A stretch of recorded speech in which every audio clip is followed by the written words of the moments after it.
राजसाहेब, तुमचं चुकलंच. तुम्ही उगाच साला मराठी माणसांच्या मेलेल्या मनात स्वाभिमान जिवंत करण्याचा प्रयत्न करताय. तुम्ही पण इतरांप्रमाणे वाटाघाटी करून पोटच्या पोराला आमदार केलं असतं तर बरं झालं असतं. पण तुम्ही पुत्रप्रेमापेक्षा महाराष्ट्र प्रेम जोपासलात. इथंच तुमचं चुकलं. तुम्ही डोळसपणे भविष्यातील महाराष्ट्र घडवण्याची भाषा करताय. हेच लोकांना नकोय. हे पुन्हा एकदा सिद्ध झालंय.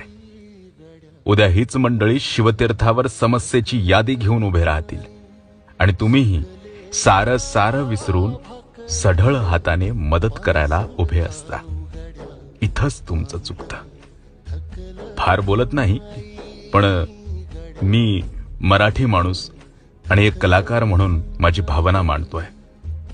कारण कलाकारांपाठी तुम्ही कायम